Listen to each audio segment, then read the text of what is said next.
কথা বুঝাতে পারিনি। আয়েশা রাদিয়াল্লাহু তাআলা আনহা বলেন, আল্লাহর নবী আমাকে বললেন, আয়েশা নাবেরিল খুমরাতে মিনাল মসজিদে, মসজিদ থেকে জায়নামাজটা দাও তো, আমি সালাত আদায় করব, জায়নামাজটা দাও। তা আয়েশা রাদিয়াল্লাহু তাআলা বলছেন, ইন্নী হিজত, আমি যে ঋতুবতী।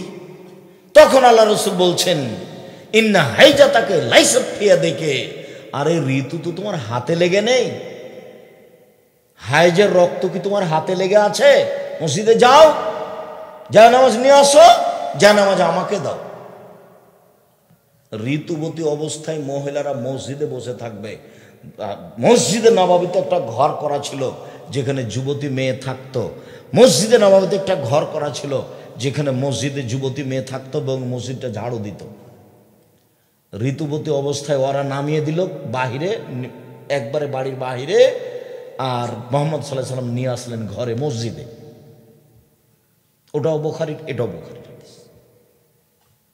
আয়েশা, যে চাটাটা দাও তো মসজিদ থেকে, আমি যে ঋতুবতী। আরে ঋতু কি তোমার হাতে লেগে আছে নাকি? ভাষাটা এরকম, ইন্না হাইজাতাকা লাইসাত ফি ইয়াদিকে, তোমার হাইজের রক্ত তোমার হাতে লেগে নেই, তুমি মসজিদে যাও, এটা নিয়ে এসে দাও। আয়েশা রাদিয়াল্লাহু তাআলা আনহা বলেন, কানান নবী সাল্লাল্লাহু আলাইহি সাল্লাম ইয়াত্তাকিউ ফি হিজরি ওয়া আনা হাইজ ওয়া হুয়া ইয়াকরাউল কোরআন, আল্লাহর নবী আমার উরু রানের উপরে মাথা রেখে কোরআন মাজিদ পড়তেন, তখন আমি ঋতুবতী। বুঝাতে পারি না নাকি? আপনি এটা সরাসরি ওই প্রেম প্রীতি ভালোবাসায় নিয়ে যাবেন না, আগে নিয়ে যাবেন এক সমাজ উল্টিয়ে আর এক সমাজ চালু করা হচ্ছে, যার কারণে প্রথমে ও হাদিসটা পেশ করেছি। ওদের আচরণ, ওরা নারীদের সাথে খাবে না, ওরা নারীদেরকে বাড়িতে থাকতে দিবে না, ঋতু হয়েছে সেই জন্য, হাইজ হয়েছে সেই জন্য।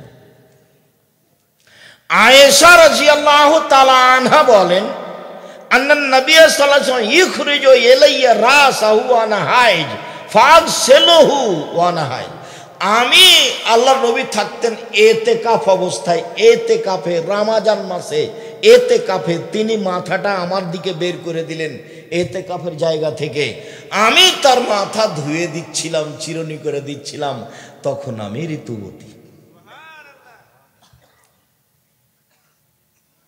সব হাদিস বুখারী মুসলিম।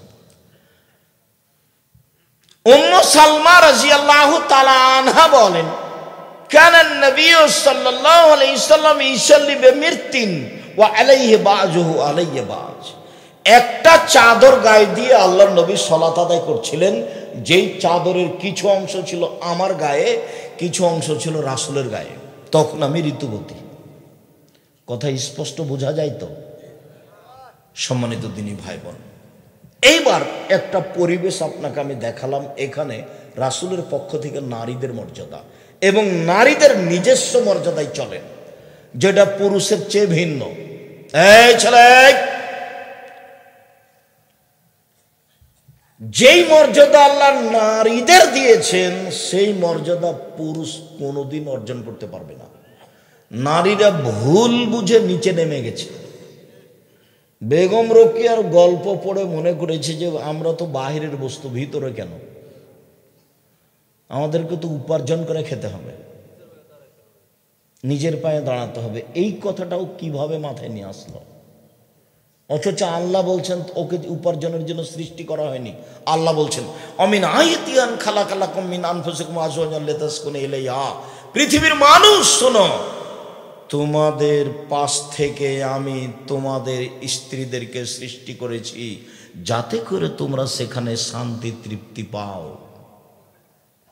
ওয়াজালনা বাইনাকুম মাওয়াদ্দাতাও রাহমা, তোমাদের স্বামী স্ত্রীর মাঝে ভালোবাসা, ভ্রাতৃত্ব ভাব সৃষ্টি করে দিয়েছি। স্বামীর শান্তি তৃপ্তির জন্য নারীকে সৃষ্টি করা হয়েছে। তো ও যদি স্কুলে গিয়ে সকাল 9টা থেকে নিয়ে বিকাল 5টা পর্যন্ত থাকে, তাহলে শান্তি তৃপ্তি কি থাকলো? ও ও ব্যাংকে চাকরি করে, গোসলখানাতে ঢুকে ওই দিকে একটু নিচমিচ হয়ে গেলে ম্যানেজার ঠেলা দিবে।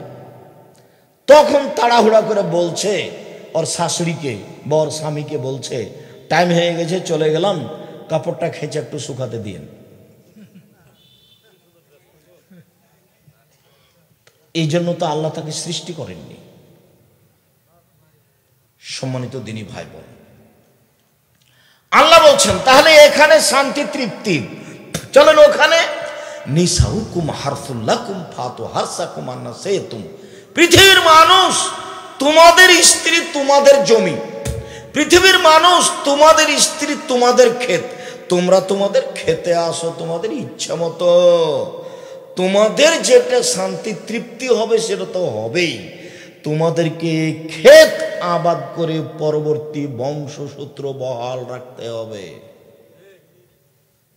ধারাবাহিকভাবে মানুষ বহাল রাখতে হবে। তোমরা ওই পরিবারে বিবাহ করো যেই পরিবারের মায়ের ছেলে মেয়ে বেশি, তাহলে তোমার স্ত্রীর ছেলে মেয়ে বেশি হবে। ফানকে হলো উদুদাল হলুদাল ফাইনি মুকাসের বেকুমি আমাল কেমা। তোমরা ওই মেয়েকে বিবাহ করো যেই মায়ের ছেলে মেয়ে বেশি, তাহলে সন্তান বেশি হবে। বিচারের মাঠে আমি মুহাম্মদ সাল্লাল্লাহু আলাইহি সাল্লাম আমার উম্মতের সংখ্যা বেশি হবে, এটাতে আমি গর্ব করব। আমার উম্মত সবচেয়ে বেশি। যখন মুসা আলাইহিস সালামের জনগণ দেখব, তখন আমার খালি সন্দেহ ধাক্কা খাবে, এরা কে, এরা কার, এরা কে? তাহলে মুসা আলাইহিস সালাম, মুসা আলাইহিস সালাম এত মানে সন্দেহ কাজ করছে এখনো।